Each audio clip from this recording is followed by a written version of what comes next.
Bonjour à tous, j'espère que vous allez bien. On se retrouve pour un update lecture. J'ai 4 bouquins à vous présenter, 2 VO qui vont ensemble, un young adulte et un autre young adulte mais qui a été un abandon. Ça arrive hein, mais je tenais quand même à vous le présenter sur la chaîne. On commence avec la lecture VO, ça a été une lecture qui m'a accompagnée en fait pendant l'été, puisque j'ai lu le premier tome genre en juillet, le deuxième tome en août.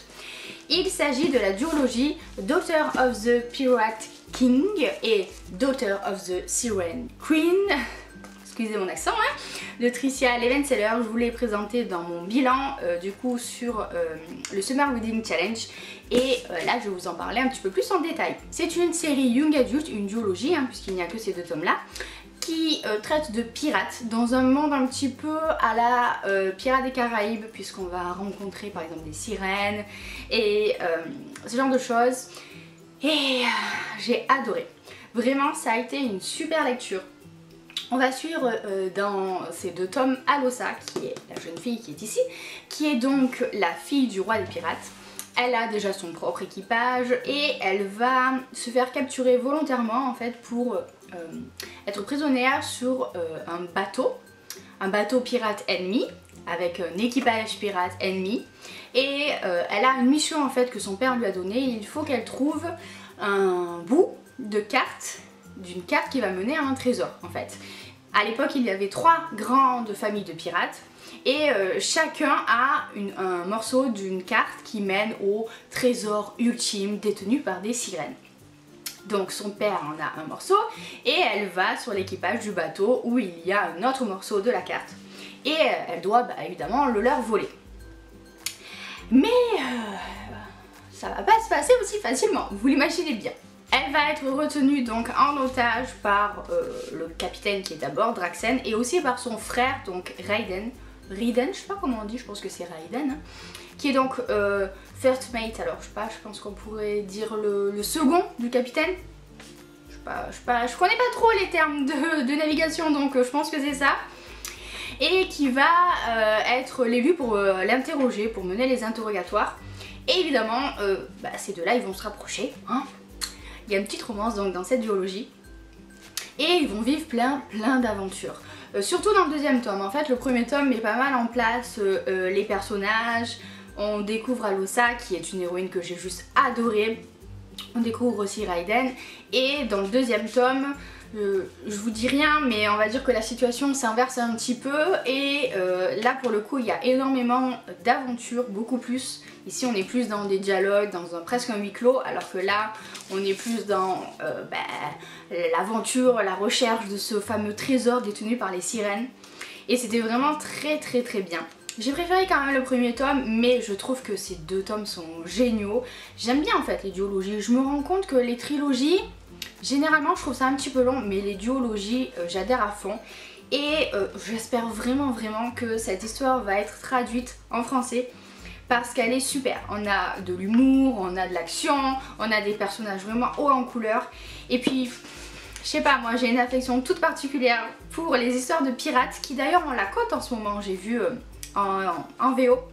Chez les Américains, il y a quand même pas mal d'histoires de pirates qui sortent en ce moment et je trouve ça vraiment très bien parce que justement on en manquait. Et il n'y a pas que les Américains hein, qui ont droit de lire ça, donc appel à toutes les maisons d'édition qui pourraient éventuellement tomber sur cette vidéo. Faudrait trop qu'elle sorte cette duologie parce qu'elle est vraiment très bien. Et si vous lisez en anglais, je vous la conseille.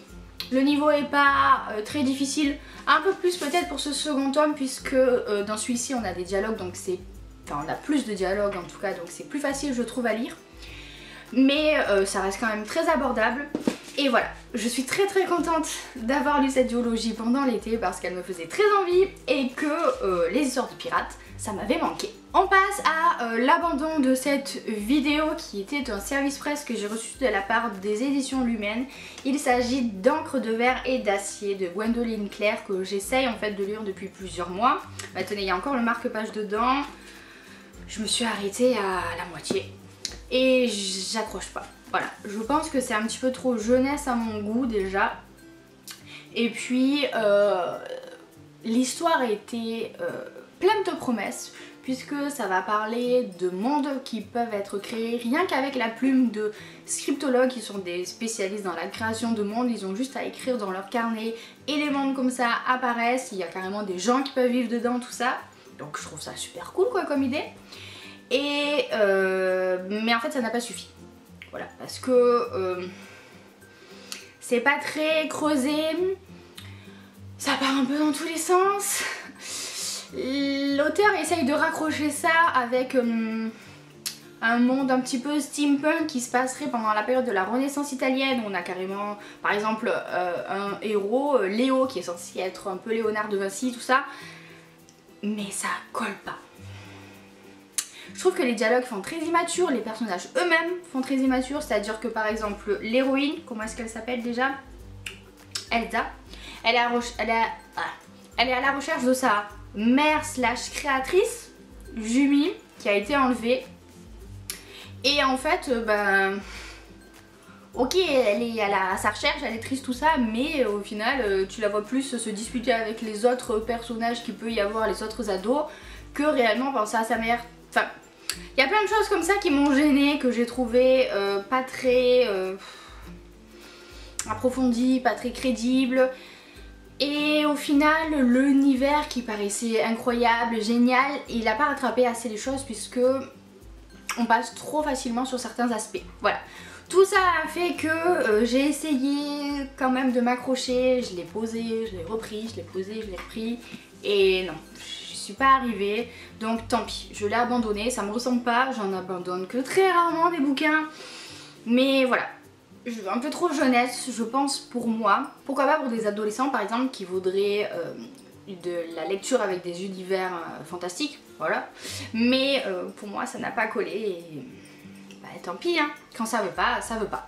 Et enfin, le dernier livre que je vous présente et qui est donc ma dernière lecture terminée, c'est Toute la vérité sur Ella Black d'Emily Barr, qui est donc l'autrice de Flora Banks, qui était un bouquin assez particulier, et celui-ci aussi n'échappe pas à la règle. J'ai l'impression en fait que c'est une constante avec cet auteur d'écrire des bouquins avec des héroïnes un petit peu spéciales.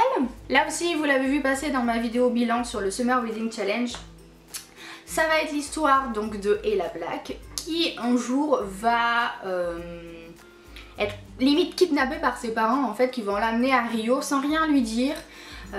Parce que c'est un endroit qu'elle a toujours rêvé d'aller et où elle a toujours rêvé d'aller, pardon. Et voilà, ils vont absolument pas lui dire pourquoi est-ce qu'ils partent. Elle sait pas pendant combien de temps ils y vont, elle sait pas quand est-ce qu'ils vont y retourner.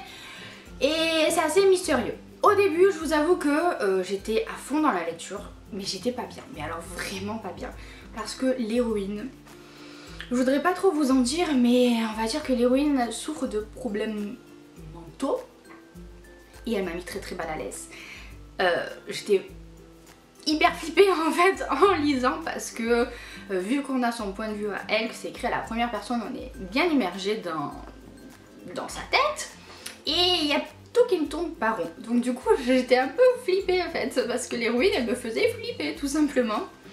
Et au fur et à mesure, cet aspect-là de l'histoire est un peu mis en retrait puisqu'on a plus l'aventure en fait qui se passe à Rio. Ce que j'ai trouvé dommage parce que je trouvais ça hyper original et hyper intéressant, ce côté-là d'avoir une héroïne qui n'est pas tout à fait saine d'esprit.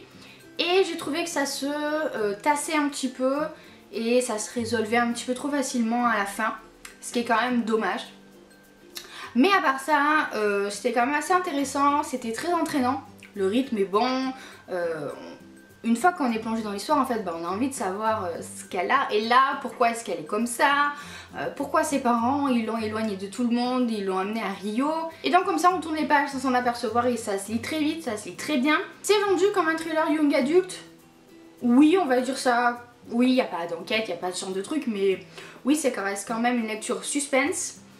Après, moi j'ai trouvé que ce qui se passait à Rio, c'était pas ce qui m'a intéressé le plus, voilà.